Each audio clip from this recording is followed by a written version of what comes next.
Tem mais de 10 anos que eu estudo sobre Jesus e nunca imaginei que fosse fazer um trabalho tão intenso e tão profundo. A literatura permite a gente se aprofundar muito e os meus livros se aprofundam. Mas a imersão que a gente fez durante essa temporada de gravações em Israel e também na França me levou a um contato ainda maior do que eu já tinha tido quando eu experimentei durante 4 anos viver em Jerusalém. A gente voltou a lugares históricos com um olhar de pesquisador, com um olhar documentarista e pôde compreender a história de Jesus de uma perspectiva que eu não tinha visto até hoje, que eu não vi em nenhum documentário na televisão, nem brasileira, nem mundial. Durante 2000 anos, esse deserto escondeu... E eu acho importantíssimo destacar que é um conteúdo original, inédito, que tem o peso e a qualidade que a gente já conhece no Globoplay.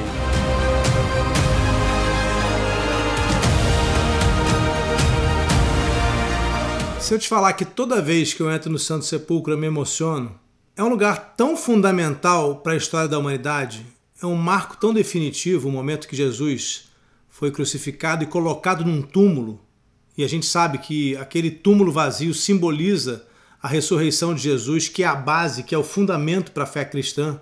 Eu sempre me lembro do apóstolo Paulo dizendo que sem ressurreição toda a fé é vazia, que não existe cristianismo sem a ideia da ressurreição. Então toda vez que eu entro no Santo Sepulcro, existe uma emoção muito forte. É um lugar muito pequeno, muito apertado. No documentário a gente mostra isso, são imagens bem exclusivas, porque é difícil ter acesso, filmar ali dentro, e a gente consegue mostrar o lugar exato do túmulo, bom, do suposto túmulo, né? Porque a tradição mostra esse lugar, aponta esse lugar como tendo sido o túmulo que pertencia a José de Arimateia, para onde o corpo de Jesus, depois de ser retirado da cruz e depois de receber os olhos, né?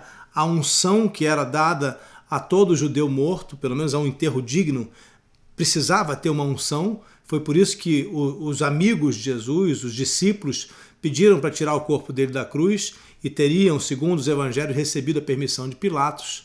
Depois dessa unção, o corpo foi colocado no túmulo e os evangelhos nos contam que teria sido um túmulo que ficava num jardim próximo ao lugar da crucificação, ao Monte da Gólgota, que a gente conhece como Monte Calvário. Não só ali, mas eu me emocionei também muitas vezes durante essas gravações, caminhando pelas montanhas da Judéia e da Galileia.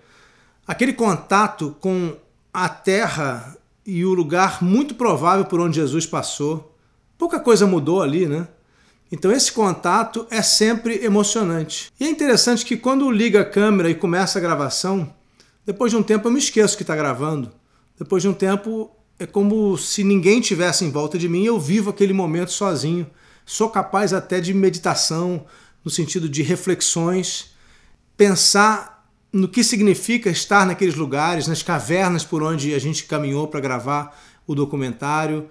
A gente esteve no Monte das Tentações, em Jericó. Fomos acompanhados do Padre Bessa, que viveu um momento incrível, que era a primeira vez dele no lugar onde Jesus se isolou da sociedade, passou alguns dias, a tradição nos diz 40 dias, foi tentado pelo diabo nas montanhas de Jericó, onde hoje tem um mosteiro lindo. Então toda essa reconstrução da história foi muito emocionante, principalmente porque a gente fez isso com uma equipe de cinema, com equipamentos de ponta, com uma qualidade de gravação de altíssimo nível, captação de som e imagem, né? Tivemos profissionais em cada área, cuidando de cada detalhe do que vocês vão ver, do que vocês estão vendo já na série Os Caminhos de Jesus, que está agora no Globoplay. A ideia original e a concepção da série vieram do Thiago Ornag, que é o responsável pelo desenvolvimento de documentários no Globoplay. Partiu dele a ideia lá em janeiro de 2020. Os produtores executivos da série são o Gustavo Melo, a Adriana Gaspar e a Thaís Morrese, da Boutique Filmes. A concepção dos episódios e os roteiros foram feitos pelo Daniel Bilho, que também assina a direção da série. Eu sou co-diretor e também co-roteirista, trabalhei junto com o Daniel. para que a gente apresentasse um conteúdo altamente confiável. A pesquisa foi baseada no meu livro Jesus, o Homem Mais Amado da História. Durante as gravações tivemos o Cris Gualda como diretor de externas, o Ricardo Voloquita como diretor de fotografia. Tivemos uma extensa equipe da Boutique Filmes e também em campo, pessoas locais trabalhando com a gente, fazendo que essa grande obra coletiva pudesse acontecer. E isso que vocês estão vendo agora no Globoplay, essa linda produção que o Globoplay está levando ao ar, é o resultado do trabalho de uma centena de pessoas. Mesmo depois de ter vivido 4 anos em Jerusalém e percorrido todos esses lugares, eu ainda fui surpreendido, isso é impressionante. Por exemplo, quando acompanhado do chefe da arqueologia de Israel, o Amit, que foi um arqueólogo muito simpático que a gente conheceu, que nos recebeu para acompanhar as gravações e que me foi mostrando o caminho para uma antiga Jerusalém que eu não conhecia. De repente, a gente estava dentro de uma rua de Jerusalém de 2000 anos atrás. A gente mostra isso no documentário. É como se a gente tivesse realmente voltado no tempo, andando pela mesma rua, pelos mesmos degraus por onde Jesus passou, muito provavelmente no momento em que aconteceu o milagre do cego, que foi na piscina de Siloé, que ficava ali embaixo, na entrada de Jerusalém. Todo mundo tinha que se limpar, A purificação sempre foi importante para os judeus e não é à toa que a ideia do batismo vem da purificação de João Batista. Mas quando a gente chegou ali, acompanhado desse arqueólogo, foi uma surpresa imensa. Parecia uma escavação de uma mina, mas quando você descobre, por causa das luzes que tinha ali, mas quando você se dá conta, você está voltando ao ano 30, ao ano 33, talvez, quando Jesus, depois de curar o cego na piscina de Siloé, sobe em direção ao templo em Jerusalém, que era o que todo judeu fazia, se limpava na entrada da cidade para poder entrar puro no templo. Esse foi um momento.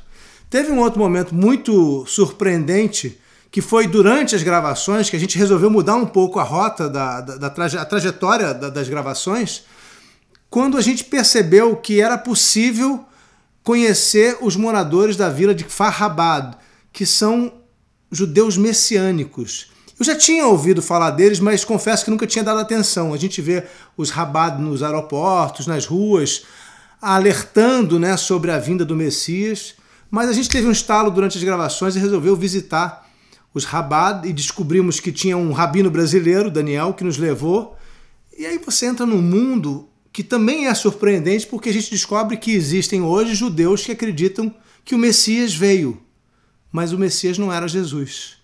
Então foi um momento muito importante para entender toda a nossa história, acompanhar um dia na rotina dos Chabad, que são esses judeus ultra-ortodoxos que seguem o Rebbe de Lubavitch, que é um rabino elevadíssimo que para eles foi o Messias. É interessante que desde que a gente começou a planejar essa série para o Globoplay, lá em 2020, ainda antes da pandemia, no começo da pandemia, a gente tinha uma certeza: não poderíamos gravar durante o verão. Mas aí veio a pandemia, foi adiando, a gente não queria deixar de fazer em 2022, quando finalmente era possível entrar em Israel e gravar, e a gente foi gravar justamente em julho, que é o pior mês do verão. A equipe suava em bicas, a gente bebia muita água, tinha que ter garrafinha o tempo todo. Teve uma incursão que a gente fez ao Mar Morto, que exigia uma caminhada imensa, a gente tinha que descer uma ribanceira. Foi todo mundo assim aos pedaços, carregando equipamentos para chegar nos lugares certos. E bom, eu tinha que colocar uma camiseta por dentro e ainda assim teve gravação, vocês vão ver no documentário, em que eu estou completamente molhado. Mas isso também fez parte da emoção que a gente viveu. Porque Jesus viveu nesse clima, o tempo de Jesus não era nada fácil, as pessoas caminhavam muito, e a gente pode imaginar o que elas sofriam atravessando desertos por semanas, às vezes, para chegar de uma cidade a outra, alguns dias a pé, batendo com as sandálias na pedra. Então a gente, de certo modo, por ter gravado no verão, a gente viveu uma experiência extrema do que é estar na Israel do tempo de Jesus. E isso foi, no final das contas, gratificante, porque apesar do sofrimento que é você passar um dia debaixo do sol, a gente sabe que quando a gente vive fisicamente alguma coisa, ela tem um impacto maior sobre o nosso espírito, por assim dizer, sobre a nossa alma. Então eu guardo muitas memórias dessa viagem que estão associadas ao calor que a gente sentia, à dificuldade que a gente sentiu para chegar aos lugares e realizar essas cenas que vocês vão ver ao longo dos 6 episódios.